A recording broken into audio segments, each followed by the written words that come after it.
तो भाई आज की वीडियो में फिर से हम एग्जैक्टली वही बात करने वाले हैं जो आपने वीडियो के थंबनेल और वीडियो के आपने टाइटल पे पढ़ा है।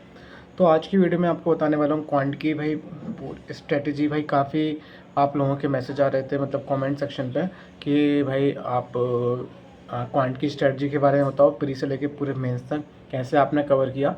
तो वो चीज़ मैं आज आपको इस वीडियो में कंप्लीट बताने वाला हूँ। आपको मैं इस वीडियो में क्या बताऊँगा, आपको टीचर्स के सोर्स ही बताऊँगा, ठीक है। और मैंने किन टीचर को फॉलो किया था मैं उनको ही बताऊंगा।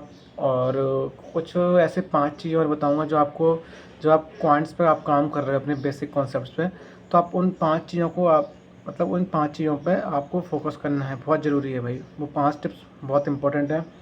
इसके अलावा मैं ज़रूर बताऊंगा कि आपको पेड करना चाहिए या आप कैसे आप फ्री में कर सकते हो। और मैं आपको कुछ एंड में प्लेलिस्ट भी बताऊंगा जो एकदम फ्री होंगी, ठीक है। तो भाई वीडियो को पूरा एंड तक अगर आप देखोगे तो आपकी इस वीडियो में काफ़ी हेल्प होने वाली है। मेरी वीडियो बनाने का पर्पज़ यही था कि आपकी जो क्वांट्स की जो प्रॉब्लम है वो कैसे दूर की जाए, ठीक है। सिंपल प्रीलिम्स से लेके पूरी मेंस तक की स्ट्रेटजी आपको बताने जा रहा हूँ। अगर आप एक बिगिनर हो, आप एक इंटरमीडिएटर हो और आप काफ़ी साल तैयारी कर रहे हो तो वीडियो आपको देखना चाहिए, क्योंकि हो सकता है आप वो 5 पॉइंट्स आपको मैं बताऊंगा आप उनमें गलती कहीं कर रहे हो, उन्हें अच्छे से फॉलो नहीं कर रहे हो। काफ़ी बेसिक चीज़ें होती हैं बेसिकली, कोई हार्ड एंड फास्ट रूल नहीं है, बट छोटी छोटी चीज़ें ही भाई एक बड़ा गेम चेंज कर देती हैं। तो ठीक है, तो वो चीज़ है। तो इस वीडियो को आप देखो, आपको समझ में आएंगी चीज़ें अच्छे से। और आपको एक चीज़ और बोलना चाहूँगा वीडियो को शुरू करने से पहले अगर आपको कुछ पर्सनल मैसेज करना है मेरे को, आपको कुछ डाउट है, तो मैंने अपने चैनल के मेन डिस्क्रिप्शन में अपने इंस्टाग्राम की आईडी लिंक वहाँ पे डाल दी है। आप वहाँ के उसे फॉलो कर सकते हो, वहाँ मैसेज कर सकते हो। और वहाँ पे मैं कुछ कोड्स भी डालता रहता हूँ, तो आप वो मोटिवेट रखने में काफ़ी हेल्प कर सकते हैं भाई। तो आप देख लेना एक बार। और अपना टेलीग्राम चैनल भी आपको पता होगा, बैंकर चैम नाम से, और उसकी भी लिंक चैनल के मेन डिस्क्रिप्शन में है। जिससे क्या होता है, कभी कभी जो इन्फॉर्मेशंस आती हैं ऑफिशियल नोटिफिकेशन वगैरह की, तो वहाँ पे आपको मिल जाया करेगी। तो भाई बस इतना ही कहना था। अब हम चलते हैं अपनी वीडियो पे, हमारे टॉपिक पे। तो देखो, जो क्वांट्स होती है ना, क्वांट्स जो बैंकिंग एग्ज़ाम्स के हम बात कर रहे हैं, तो क्वांट्स जो होती है वो तीन तीन चीज़ों में डिवाइड होती है। हम उसे 3 चीज़ों में ब्रेक डाउन करते हैं, ठीक है। कैसे? एक होता है आपका स्पीड मैथ वाला पार्ट, एकदम बेसिक से बता रहा हूँ। एक होता है आपका स्पीड मैथ वाला पार्ट। स्पीड मैथ में क्या आता है भाई, सिंप्लीफिकेशन आते हैं, अप्रोक्सीमेशन आते हैं, missing number, wrong number series आती हैं, क्वाड्रेटिक इक्वेशंस आती हैं, तो जो आपके स्पीड मैथ में आते हैं। एक होता है आपका अर्थमेटिक पार्ट। अर्थमेटिक में आपको क्या क्या आते हैं, बर्ड प्रॉब्लम्स आती हैं, लाइक आपका प्रॉफिट एंड लॉस हो गया, परसेंटेज हो गया, और आपका SICI हो गया, और आपका मेंसुरेशन प्रोबेबिलिटी, तो जो आपके अर्थमेटिक में आते हैं। तीसरा होता है आपका DI वाला पार्ट, यानी कि डेटा इंटरप्रिटेशन वाला पार्ट। इसमें आपकी लाइन चार्ट आती है, बार चार्ट आती है, पाई चार्ट आती है, केसलेट DIs आती हैं। केसलेट DI में फर्दर 2 वैराइटीज़ होती हैं। एक केसलेट आपकी होती है बेन डायग्राम वाली होती है, एक केसलेट आपकी होती है सिंपल वाली टेबल बनाने वाली। तो ये आपको जो बेसिक पता होना चाहिए। इसका जो सिलेबस होता है 3 चीज़ों में ब्रेकडाउन होती है, मैंने आपको बता दिया, ठीक है। अब इन इन 3 चीज़ों को हमने देख लिया, तो हमको इन 3 चीज़ों पे ही काम करना है बेसिकली। तो आपको टारगेट बनाना है। जैसे अगर आप एक बिगिनर हो या फिर आप मीडिएटर हो तो आपको ये चीज़ पता होगा, लेकिन अगर आप बिगिनर हो तो आपको एक टारगेट बनाना है कि जो स्पीड मैथ वाला आपको एक कॉलम में लिखना है, कॉपी में स्पीड मैथ, एक साइड लिखना है अर्थमेटिक, एक साइड लिखना है आपको आपका DI वाला पार्ट। तो आपको शुरुआत करनी है स्पीड मैथ से, स्पीड मैथ पे काम करना शुरू करना है, ठीक है। मैंने आपको नाम बता दी स्पीड मैथ में क्या क्या आते हैं आपके। स्पीड मैथ बेसिक मतलब जो चीज़ जल्दी बन जाती हैं, नाम से ही समझ में आ रहा है स्पीड मैथ, ठीक है। तो हमको हर एक चीज़ को कवर करना है, ठीक है। तो जी आप कवर करोगे, मैं आपको आगे सोर्स भी बताऊँगा, टेंशन बिल्कुल मत लेना। तो पहले मैं आपको वो 5 चीज़ें बताता हूँ, वो 5 चीज़ें हम कहाँ गलती करते हैं जिससे हमारी जो मतलब पॉइंट्स पे हम काम तो कर रहे होते हैं इन चीज़ों पे, बट वो 5 चीज़ें ऐसी होती हैं कि आप उनको ध्यान में नहीं रखते हो बेसिकली वो, ठीक है। वो 5 चीज़ें मैं बता रहा हूँ आपको। पहली चीज़ है इम्प्रूव कैलकुलेशन स्पीड। सब्सट्रैक्शन होता है जिसमें एडिक्शन होता है, ठीक है। क्या होता है, हम स्कूल से पढ़ के निकले हुए होते हैं, 10th और 12th हमने स्कूल में पढ़ी है, फिर हम कॉलेज से निकले हैं, तो कॉम्पिटिटिव एग्ज़ाम पे हमने तब वो अभी ध्यान नहीं दिया होता है जब हम बिगनर होते हैं। हमें वो एक स्कूल वाला तरीका आ रहा होता है। जैसे अगर हमको सॉल्व करना होता है ना, 236 प्लस 144 अगर हमको जोड़ना है तो हम पूरा लिखते हैं, पूरा वहाँ सजाते हैं। तो भाई एग्ज़ाम में ये नहीं चलता है, मैं आपको सीधे सीधे बता रहा हूँ। अगर आप ऐसे कर रहे हो, आपकी इस कैलकुलेशन स्पीड अगर इम्प्रूव नहीं है, आप वही ट्रेडिशनल मेथड लगा रहे हो प्लस माइनस करने वाली, तो भाई आप कैसे एक्सपेक्ट कर सकते हो कि आपकी स्पीड बढ़ेगी क्वांट्स में।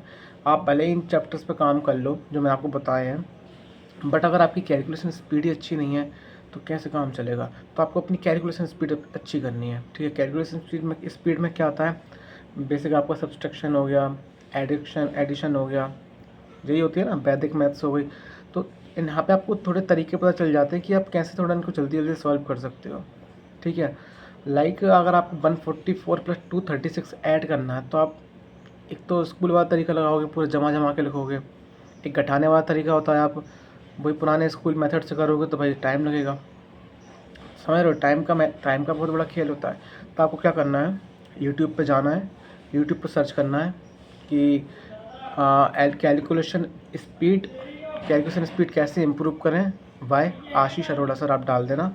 वहाँ पे काफ़ी ज़्यादा वीडियोज़ आएंगी सर की, तो आप वो वीडियो को फॉलो कर सकते हो और उनसे बेसिक सीख सकते हो कैसे कैलकुलेशन को हम इम्प्रूव कर सकते हैं। किसी का प्रमोशन नहीं कर रहा हूँ, जो मैंने किया है वो आपसे शेयर कर रहा हूँ। आप डाल सकते हो कैलकुलेशन ट्रिक्स, डाल सकते हो कैलकुलेशन स्पीड, समझ रहे हो, जो आपको डालना है भाई आशीष सर। तो वहाँ पे आपको कुछ टेक्निक सिखाएंगे वो, और वो काफ़ी हेल्पफुल रहेंगी भाई। एक बार आप देख लो और उनकी प्रैक्टिस करना है। तो जो नंबर 1 पॉइंट हो गया। नंबर 2 पॉइंट, काफ़ी लोग जब जिस चीज़ें पर काम कर रहे होते हैं तो वो एक उनके मन में फियर होता है कि I am not from maths background, मैं मैथ्स बैकग्राउंड से हुई नहीं, मेरी मैथ्स कमज़ोर है, नंबर कम आते हैं, नंबर कम आते थे स्कूल में। So you should totally forget them, आपको टोटली भूल जाना है। जो दूसरा नंबर का पॉइंट बहुत इंपॉर्टेंट है, अपने मन से वो डर निकाल दो कि हम कौन से बैकग्राउंड से हैं। भाई मैं भी कॉमर्स बैकग्राउंड से था, और मेरे जैसे काफ़ी बच्चे भी अलग अलग बैकग्राउंड से हैं, बट उन्होंने उस सब्जेक्ट को भाई बहुत इम्प्रूव किया है, जैसे मैंने भी किया है, मेरी भी पॉइंट्स अच्छी है। तो आप कर सकते हो यार, कोई वो बड़ी बात नहीं है, कोई रॉकेट साइंस नहीं है। आपने 10th तक तो मैथ्स पढ़ी है ना, भले ही आपके नंबर कम आते थे, तो वो फियर अपने मन से निकाल दो कि हम जिम बैकग्राउंड से हैं, फलाने बैकग्राउंड से हैं, इनको टोटली निकाल दो, ठीक है। आप अच्छा कर सकते हो उसमें। नंबर 3 पॉइंट भी बहुत इंपॉर्टेंट है भाई, टेबल्स लर्न करो, स्क्वायर्स लर्न करो, क्यूब्स लर्न करो, ठीक है। काफ़ी लोग को भाई टेबल याद नहीं होती ढंग से। टेबल एटलीस्ट आपको 30 तक याद होनी चाहिए अगर आप कॉम्पिटिटिव एग्जाम में जा रहे हो तो। एटलीस्ट 30 तक, भाई मैं तो देखो 40 तक की थी टू बी ऑनेस्ट, बट आप 30 तक कर सकते हो, ठीक है। इतने में काम हो जाएगा, मैंने ये फील किया है वो चीज़। इससे क्या होता है भाई, आपकी कैलकुलेशन स्पीड और काफ़ी ज़्यादा इंप्रूव हो जाती है। आपको डीआई में कैलकुलेशन चाहिए, स्पीड मैथ में चाहिए कैलकुलेशन, तो हर जगह कैलकुलेशन का यूज़ है क्वांट्स में। तो आपको अपनी टेबल्स याद करनी है 30 तक एटलीस्ट। डेली टारगेट बनाओ, डेली लिखो टेबल्स को अपने हाथों से कॉपी पे। मतलब मेरा तरीका ये था कि मैं कॉपी पेन पे लिख लेता था, ठीक है।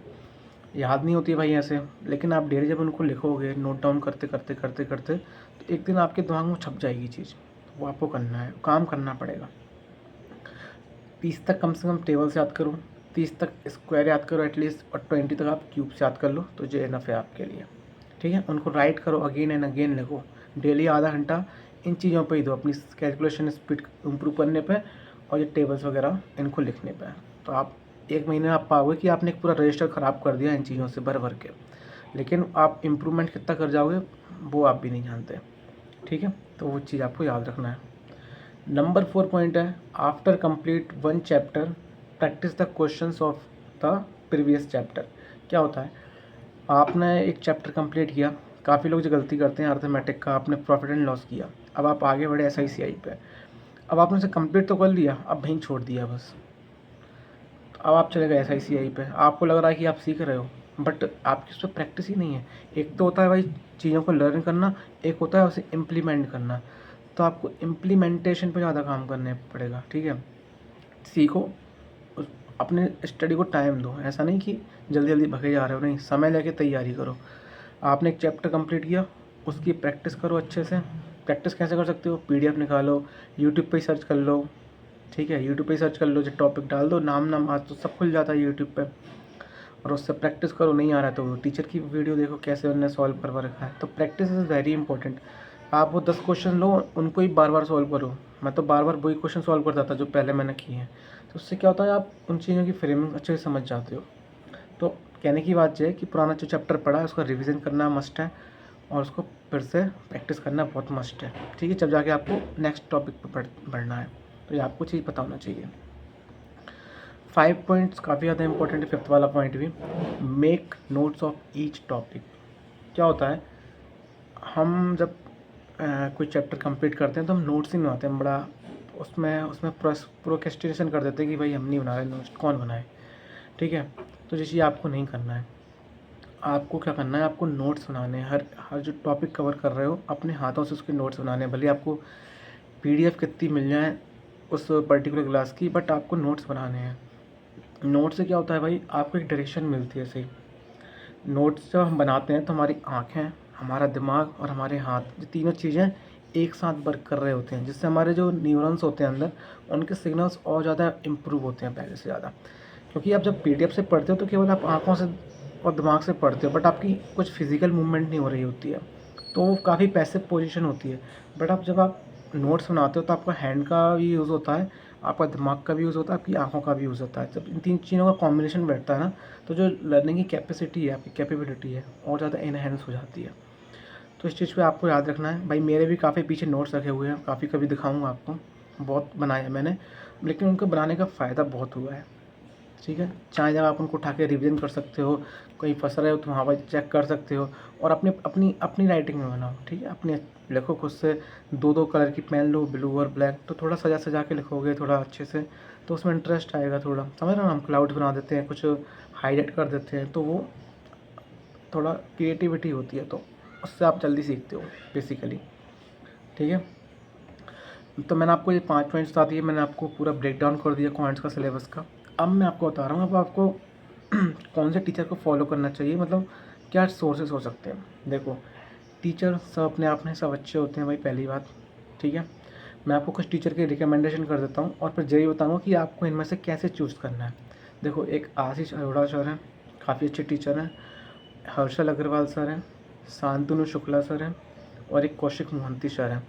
तो जो टीचर जो अपने बैंकिंग के जो एरिया में जो टीचर्स पढ़ाते हैं क्वांट्स, तो जो टीचर का मैं आपको रिकमेंडेशन करूँगा, आप मेरे से पढ़ सकते हो, काफ़ी अच्छे टीचर हैं। मैंने आपको बता दिया, आशीष सर हो गए, हर्षल सर हो गए, शांतनु शुक्ला सर हो गए जो कि अड्डा के हैं, और कौशिक मोहंती सर जो कि कैरियर डिफाइनर से हैं।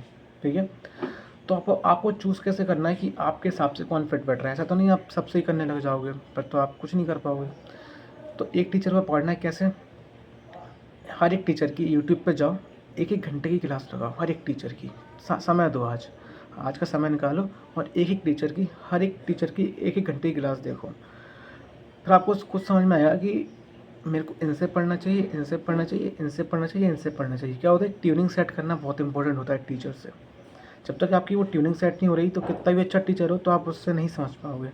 तो आपको इन टीचर को जो मैंने नाम बताए हैं, इनको जाना है, और इनकी एक घंटे की क्लास देखना है यूट्यूब पे।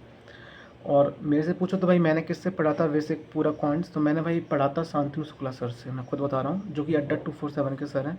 तो इनसे ही मैंने पूरा अपना बेसिक कंप्लीट किया था। इनकी एक पेड क्लास होती थी, जिसमें दक्ष बैच करके उनका एक बैच हुआ करता था, तो मैंने वहाँ से पूरा कंप्लीट किया था उनका।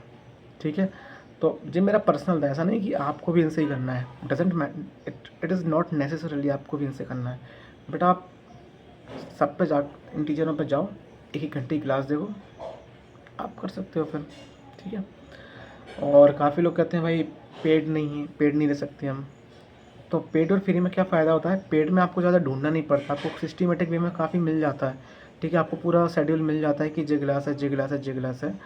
तो वो पेड में वो चीज़ रहती है, बट फ्री में अगर आप चाहो तो ऐसा नहीं है कि आप फ्री में नहीं कर सकते हो, कर सकते हो भाई। ठीक है, बहुत लोग फ्री में यूट्यूब से पढ़ के भी निकले हैं, और आजकल तो यूट्यूब पे काफ़ी कंटेंट अवेलेबल है। तो आप टेंशन मत लो, मैं क्वांट्स की पूरी जो प्रीलिम्स और मेंस, प्रीली से लेके पूरे मेंस तक की जो क्लासेस हैं, मैं उसको आपको प्लेलिस्ट में दे देता हूँ अपने चैनल की, मतलब जो इस वीडियो की। तो आप वहाँ पे जाके देख लेना, अगर आप पेड अफोर्ड नहीं कर सकते हो तो। ठीक है, सो दैट आपको एक अच्छा आइडिया हो जाएगा, और बहुत इंपॉर्टेंट है वो चीज़। तो मैंने वो चीज़ आपको बता दी, कोई टेंशन वाली बात नहीं है। अगर आप पेड भी अफोर्ड कर सकते हो तो आप बिल्कुल लेना पेड, मैं तो सजेस्ट करूँगा। ठीक है, इन टीचरों को ही सब, और क्योंकि वो टीचर जो पढ़ाते हैं तो वो पूरा प्री से मेंस तक ही पढ़ाते हैं, तो कोई चिंता की बात है ही नहीं है। ठीक है, तो मैंने आपको इस वीडियो में ब्रेक डाउन कर दिया पूरे सब्जेक्ट, पूरे टॉपिक्स को, सिलेबस बता दिया मैंने। आपको 5 पॉइंट क्या याद रखना चाहिए मैंने वो भी बता दिए, और मैंने आपको टीचर का सजेशंस भी बता दिए, और कैसे पढ़ना है मैंने वो भी आपको बता दिया। तो आई होप वीडियो में आपकी थोड़ी बहुत हेल्प हुई होगी, और इस वीडियो के डिस्क्रिप्शन में प्लेलिस्ट डाल दूँगा जो पेड एफर्ट नहीं कर सकते हैं, तब आप फ्री में वहाँ से कर सकते हो, ठीक है। और पूरे कवर हो जाएंगे टॉपिक्स, कोई दिक्कत वाली बात नहीं है, ठीक है। तो भाई ऐसी अगली वीडियो में आपसे मिलता हूँ। पूरा ट्राई करूँगा कि ईजी वे में आपको काफ़ी अच्छे से समझा सकूँ, ठीक है। तो मिलते हैं भाई अगली वीडियो में, और बता देना भाई अगली वीडियो किस पर चाहिए, ठीक है। Thank you very much.